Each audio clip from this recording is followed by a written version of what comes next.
The Adventures of Tom Sawyer by Mark Twain. Chapter 24. Splendid Days and Fearsome Nights. Tom was a glittering hero once more, the pet of the old, the envy of the young. His name even went into immortal print, for the village paper magnified him. There were some that believed he would be president yet, if he escaped hanging. As usual, the fickle, unreasoning world took Muff Potter to its bosom, and fondled him as lavishly as it had abused him before. But that sort of conduct is to the world's credit, therefore it is not well to find fault with it. Tom's days were days of splendor and exaltation to him, but his nights were seasons of horror. Injun Joe infested all his dreams, and always with doom in his eye.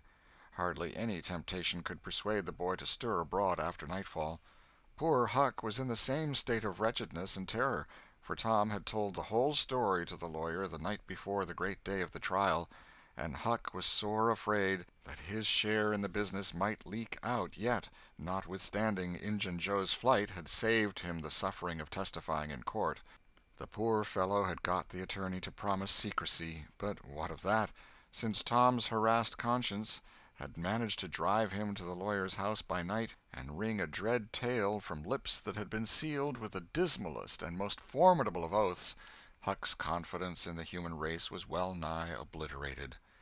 Daily, Muff Potter's gratitude made Tom glad he had spoken, but nightly he wished he had sealed up his tongue.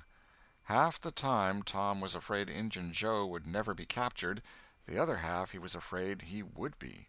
He felt sure he never could draw a safe breath again until that man was dead and he had seen the corpse.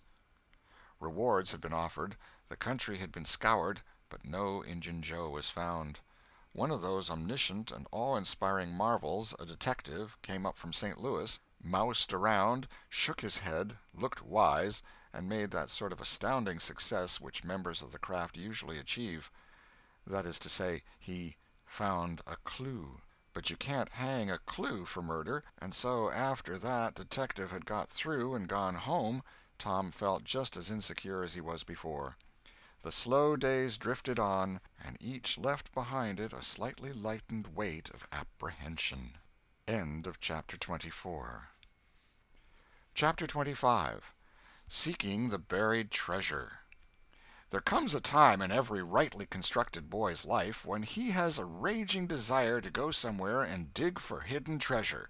This desire suddenly came upon Tom one day. He sallied out to find Joe Harper, but failed of success. Next he sought Ben Rogers. He had gone fishing. Presently he stumbled upon Huck Finn, the red-handed. Huck would answer. Tom took him to a private place and opened the matter to him confidentially. Huck was willing. Huck was always willing to take a hand in any enterprise that offered entertainment and required no capital, for he had a troublesome superabundance of that sort of time which is not money. "Where'll we dig?" said Huck. "Oh, most anywhere." "Why, is it hid all round?" "No, indeed it ain't. It's hid in mighty particular places, Huck. Sometimes on islands, sometimes in rotten chests under the end of a limb of an old dead tree, just where the shadow falls at midnight, but mostly under the floor in haunted houses." "Who hides it?" "Why, robbers, of course. Who'd you reckon? Sunday school superintendents?" "I don't know. If 'twas mine I wouldn't hide it. I'd spend it and have a good time." "So would I. But robbers don't do that way. They always hide it and leave it there." "Don't they come after it any more?" "No, they think they will, but they generally forget the marks, or else they die. Anyway, it lays there a long time and gets rusty, and by somebody finds an old yellow paper that tells how to find the marks, a paper that's got to be ciphered over about a week because it's mostly signs and hieroglyphics." "Hiero which?" "Hieroglyphics. Pictures and things, you know, that don't seem to mean anything." "Have you got one of them papers, Tom?" "No." "Well, then, how are you going to find the marks?" "I don't want to find any marks. They always bury it under a haunted house, or on an island, or under a dead tree that's got one limb sticking out.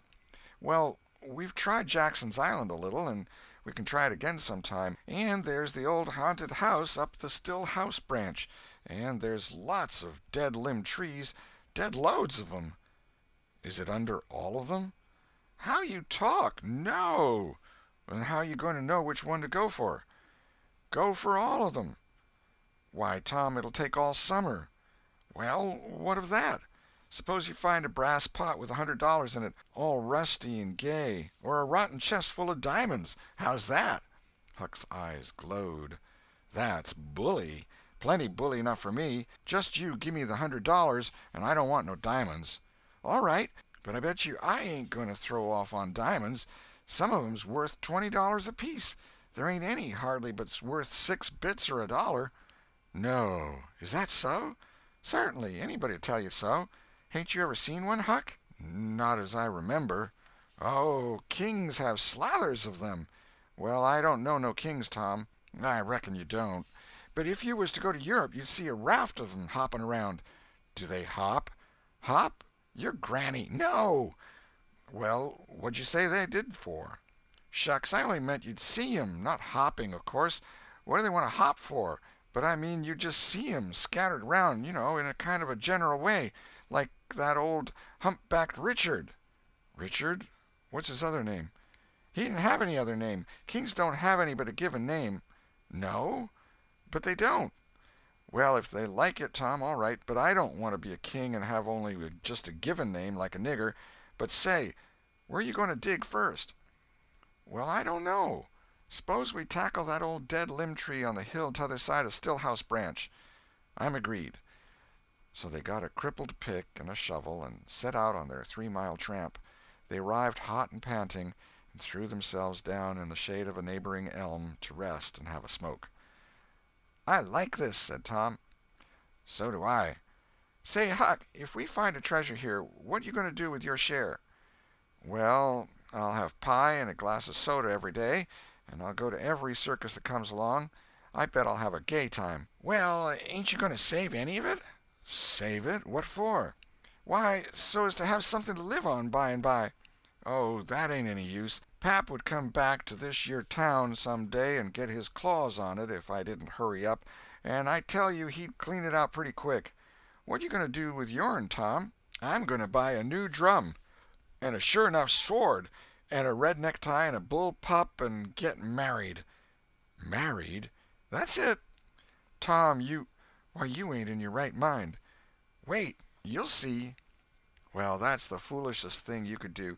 Look at Pap and my mother. Fight! Why, they used to fight all the time. I remember mighty well. That ain't anything. The girl I'm going to marry won't fight. Tom, I reckon they're all alike. They'll all comb a body. Now, you better think about this a while. I tell you, you better. What's the name of the gal? It ain't a gal at all. It's a girl. It's all the same, I reckon. Some says gal, some says girl. Both's right, like enough. Anyway, what's her name, Tom? I'll tell you sometime, not now. All right, that'll do. Only if you get married, I'll be more lonesomer than ever. No, you won't. You'll come and live with me. Now, stir out of this, and we'll go to digging. They worked and sweated for half an hour. No result. They toiled another half hour. Still no result. Huck said, Do they always bury it as deep as this? Sometimes, not always. Not generally. I reckon we haven't got the right place. So they chose a new spot and began again. The labor dragged a little, but still they made progress. They pegged away in silence for some time. Finally, Huck leaned on his shovel, swabbed the beaded drops from his brow with his sleeve, and said, Where are you going to dig next, after we get this one? I reckon maybe we'll tackle the old tree that's over yonder on Cardiff Hill, back of the widow's. I reckon that'll be a good one. But won't the widow take it away from us, Tom? It's on her land. She take it away? Maybe she'd like to try it once. Whoever finds one of these hid treasures, it belongs to him. It don't make any difference whose land it's on. That was satisfactory. The work went on. By and by Huck said, Blame it, we must be in the wrong place again. What do you think? It is mighty curious, Huck.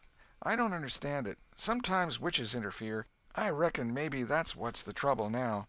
Shucks, witches ain't got no power in the daytime. Well, that's so. I didn't think of that. Oh, I know what the matter is. What a blamed lot of fools we are. You got to find out where the shadow of the limb falls at midnight, and that's where you dig. Then, consound it, we fooled away all this work for nothing. Now, hang it all, we've got to come back in the night. It's an awful long way. Can you get out?"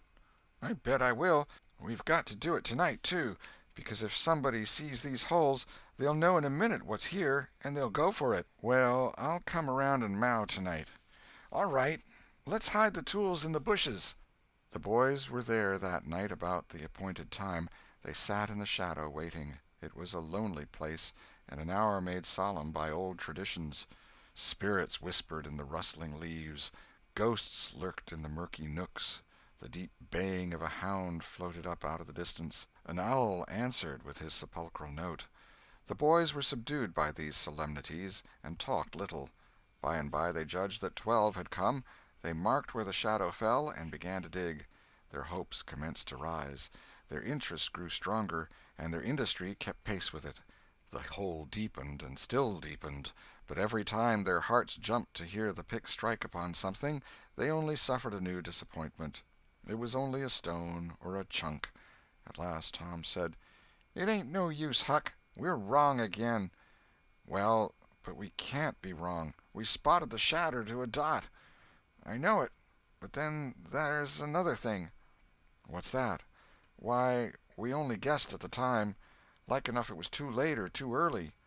Huck dropped his shovel. "That's it," he said. "That's the very trouble. We got to give this one up. We can't ever tell the right time. And besides, this kind of thing's too awful, here this time of night with witches and ghosts a-fluttering around so. I feel as if something's behind me all the time, and I'm afeard to turn around because maybe there's others in front a-waiting for a chance. I've been creeping all over ever since I got here." "Well, I've been pretty much so, too, Huck. They most always put in a dead man when they bury a treasure under a tree, to look out for it." "Lordy!" "Yes, they do. I've always heard that." "Tom, I don't like to fool around much where there's dead people. A body's bound to get into trouble with 'em, sure." "I don't like to stir 'em up, either. Suppose this one here was to stick his skull out and say something." "Don't, Tom, it's awful." "Well, it just is. Huck, I don't feel comfortable a bit." "Say, Tom, let's give this place up and try somewhere else." "All right, I reckon we better." "What'll it be?" Tom considered a while, and then said, "The haunted house. That's it." "Blame it, I don't like haunted houses, Tom. Why, they're a dern sight worse'n dead people. Dead people might talk, maybe, but they don't come sliding around in a shroud when you ain't noticing, and peep over your shoulder all of a sudden and grit their teeth the way a ghost does. I couldn't stand such a thing as that, Tom. Nobody could." "Yes, but, Huck, ghosts don't travel around only at night. They won't hinder us from digging there in the daytime." "Well, that's so. But you know mighty well people don't go about that haunted house in the day nor the night." "Well, that's mostly because they don't like to go where a man's been murdered, anyway. But nothing's ever been seen around that house except in the night. Just some blue lights slipping by the windows. No regular ghosts." "Well, where you see one of them blue lights flickering around, Tom, you can bet there's a ghost mighty close behind it.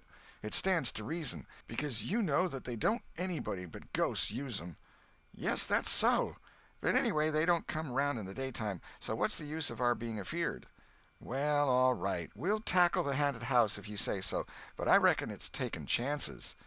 They had started down the hill by this time. There, in the middle of the moonlit valley below them, stood the haunted house, utterly isolated, its fences gone long ago, rank weeds smothering the very doorsteps, the chimney crumpled to ruin, the window sashes vacant, a corner of the roof caved in. The boys gazed a while, half expecting to see a blue light flit past a window. Then, talking in a low tone, as befitted the time and the circumstances, they struck far off to the right, to give the haunted house a wide berth, and took their way homeward through the woods that adorned the rearward side of Cardiff Hill.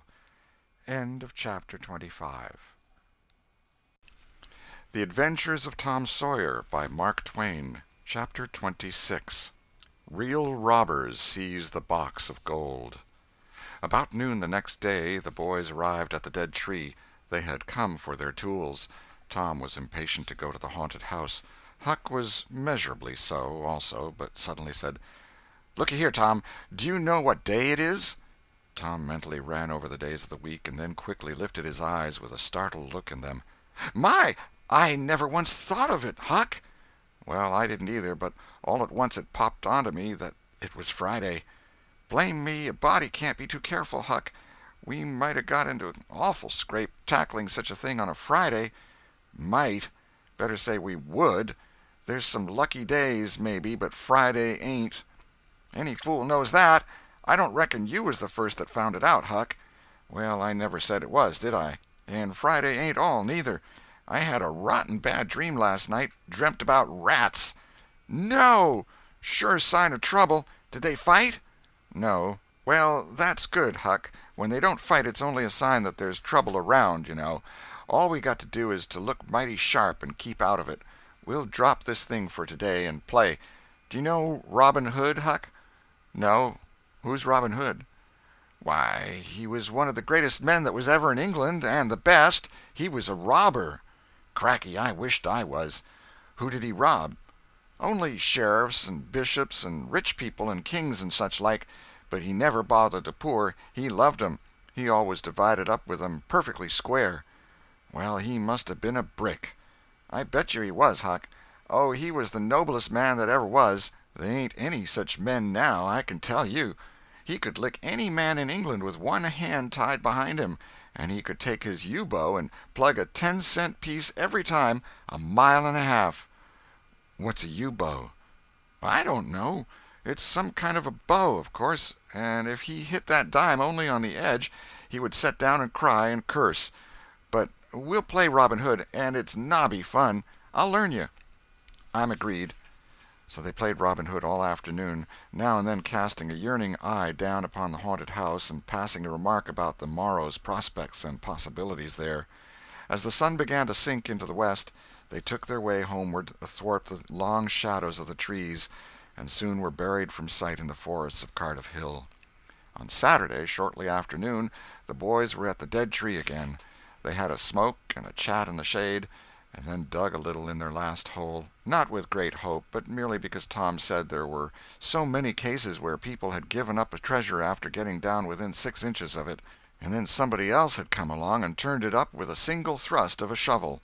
The thing failed this time, however, so the boys shouldered their tools and went away feeling that they had not trifled with fortune, but had fulfilled all the requirements that belong to the business of treasure hunting. When they reached the haunted house there was something so weird and grisly about the dead silence that reigned there under the baking sun, and something so depressing about the loneliness and desolation of the place, that they were afraid, for a moment, to venture in. Then they crept to the door and took a trembling peep. They saw a weed-grown, floorless room, unplastered, an ancient fireplace, vacant windows, a ruinous staircase, and here, there, and everywhere hung ragged and abandoned cobwebs. They presently entered, softly, with quickened pulses, talking in whispers, ears alert to catch the slightest sound, and muscles tense and ready for instant retreat. In a little while familiarity modified their fears, and they gave the place a critical and interested examination, rather admiring their own boldness, and wondering at it, too. Next they wanted to look upstairs. This was something like cutting off the retreat. But they got to daring each other, and of course there could be but one result. They threw their tools into a corner and made the ascent. Up there were the same signs of decay. In one corner they found a closet that promised mystery, but the promise was a fraud, there was nothing in it. Their courage was up now and well in hand. They were about to go down and begin work when— "Shh!" said Tom. "What is it?" whispered Huck, blanching with fright. "Shh! There! Hear it?" "Yes. Oh, my! Let's run! Keep still! Don't you budge! They're coming right toward the door." The boys stretched themselves upon the floor with their eyes to knot-holes in the planking, and lay waiting in a misery of fear. "They've stopped! No, coming! Here they are! Don't whisper another word, Huck! My goodness, I wish I was out of this." 2 men entered. Each boy said to himself, "There's the old deaf and dumb Spaniard that's been about town once or twice lately. Never saw t'other man before." T'other was a ragged, unkempt creature with nothing very pleasant in his face. The Spaniard was wrapped in a sarape. He had bushy white whiskers, long white hair flowed from under his sombrero, and he wore green goggles. When they came in, T'other was talking in a low voice. They sat down on the ground, facing the door, with their backs to the wall, and the speaker continued his remarks. His manner became less guarded and his words more distinct as he proceeded. "No," said he, "I've thought it all over, and I don't like it. It's dangerous." "Dangerous?" grunted the deaf and dumb Spaniard, to the vast surprise of the boys. "Milksop!" This voice made the boys gasp and quake. It was Injun Joe's. There was silence for some time. Then Joe said: "What's any more dangerous than that job up yonder? But nothing's come of it." "That's different. Away up the river so, and not another house about. 'Twon't ever be known that we tried, anyway, long as we didn't succeed." "Well, what's more dangerous than coming here in the daytime? Anybody would suspicion us that saw us." "I know that. But there weren't any other places handy after that fool of a job. I want to quit this shanty. I wanted to yesterday, only it weren't any use trying to stir out of here with those infernal boys playing over there on the hill right in full view." Those infernal boys quaked again under the inspiration of this remark, and thought how lucky it was that they had remembered it was Friday and concluded to wait a day. They wished in their hearts they had waited a year. The two men got out some food and made a luncheon.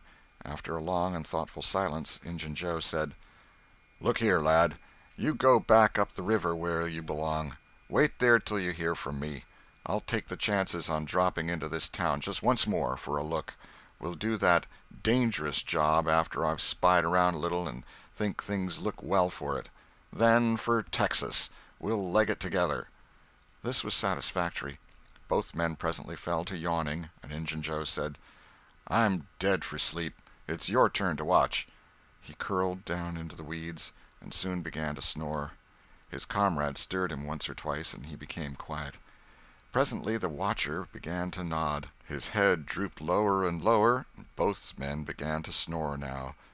The boys drew a long, grateful breath. Tom whispered: "Now's our chance. Come." Huck said: "I can't. I'd die if they was to wake." Tom urged. Huck held back. At last Tom rose slowly and softly and started alone. But the first step he made wrung such a hideous creak from the crazy floor that he sank down almost dead with fright. He never made a second attempt. The boys lay there counting the dragging moments till it seemed to them that time must be done and eternity growing gray. And then they were grateful to note that at last the sun was setting. Now one snore ceased. Injun Joe sat up, stared around, smiled grimly upon his comrade, whose head was drooping upon his knees, stirred him up with his foot, and said: "Here, you're a watchman, ain't you? All right, though, nothing's happened." "My, have I been asleep?" "Oh, partly. Nearly time for us to be moving, pard. What'll we do with what little swag we've got left?" "I don't know. Leave it here as we've always done, I reckon. No use to take it away till we start south. 650 in silver's something to carry." "Well, all right, it won't matter to come here once more." "No, but I'd say come in the night, as we used to do. It's better." "Yes, but look here, it may be a good while before I get the right chance at that job. Accidents might happen. 'Tain't in such a very good place. We'll just regularly bury it, and bury it deep." "Good idea," said the comrade, who walked across the room, knelt down, raised one of the rearward hearthstones, and took out a bag that jingled pleasantly. He subtracted from it $20 or $30 for himself, and as much for Injun Joe, and passed the bag to the latter, who was on his knees in the corner now, digging with his bowie-knife. The boys forgot all their fears, all their miseries in an instant. With gloating eyes they watched every movement. Luck!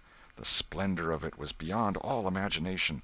$600 was money enough to make half a dozen boys rich.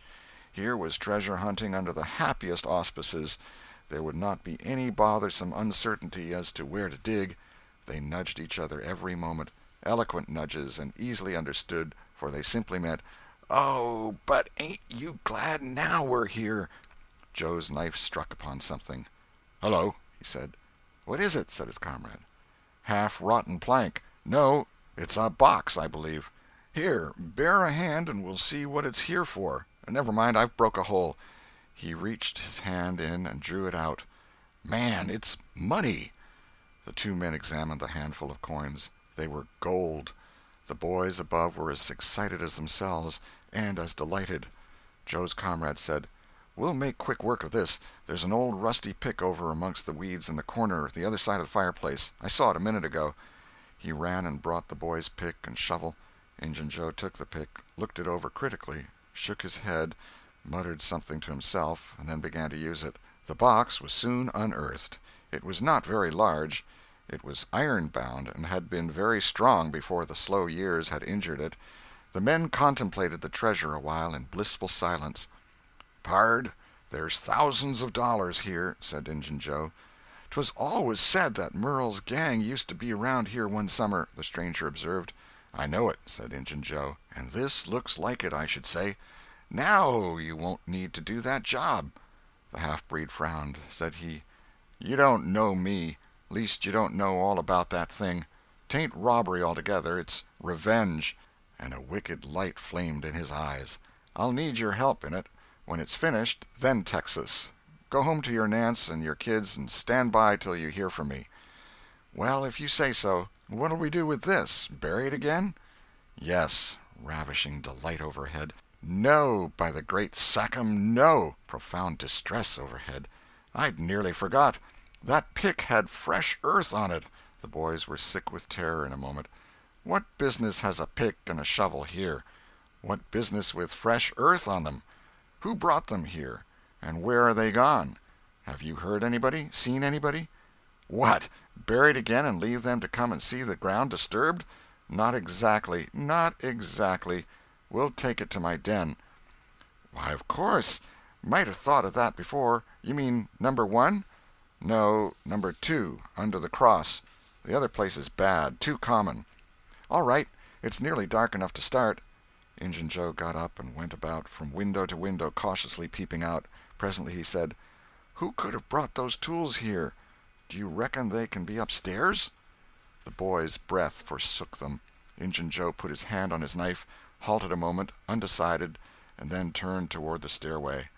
The boys thought of the closet, but their strength was gone. The steps came creaking up the stairs. The intolerable distress of the situation woke the stricken resolution of the lads. They were about to spring for the closet when there was a crash of rotten timbers and Joe landed on the ground amid debris of the ruined stairway. He gathered himself up, cursing, and his comrade said, "Now what's the use of all that? If it's anybody and they're up there, let 'em stay there. Who cares? If they want to jump down now and get into trouble, who objects? It will be dark in 15 minutes, and then let them follow us if they want to. I'm willing. In my opinion, whoever hove those things in here caught a sight of us and took us for ghosts or devils or something. I'll bet they're running yet." Joe grumbled a while. Then he agreed with his friend that what daylight was left ought to be economized in getting things ready for leaving. Shortly afterward they slipped out of the house in the deepening twilight and moved towards the river with their precious box. Tom and Huck rose up, weak but vastly relieved, and stared after them through the chinks between the logs of the house. Follow? Not they. They were content to reach ground again without broken necks and take the townward track over the hill. They did not talk much. They were too much absorbed in hating themselves, hating the ill luck that made them take the spade and the pick there. But for that, Injun Joe never would have suspected. He would have hidden the silver with the gold to wait there till his revenge was satisfied, and then he would have had the misfortune to find that money turn up missing. Bitter, bitter luck that the tools were ever brought there. They resolved to keep a lookout for that Spaniard when he should come to town spying out for chances to do his revengeful job, and follow him to number 2, wherever that might be. Then a ghastly thought occurred to Tom. "Revenge? What if he means us, Huck?" "Oh, don't," said Huck, nearly fainting. They talked it all over, and as they entered town they agreed to believe that he might possibly mean somebody else, at least that he might at least mean nobody but Tom, since only Tom had testified. Very, very small comfort it was to Tom to be alone in danger. Company would be palpable improvement, he thought. End of chapter 26.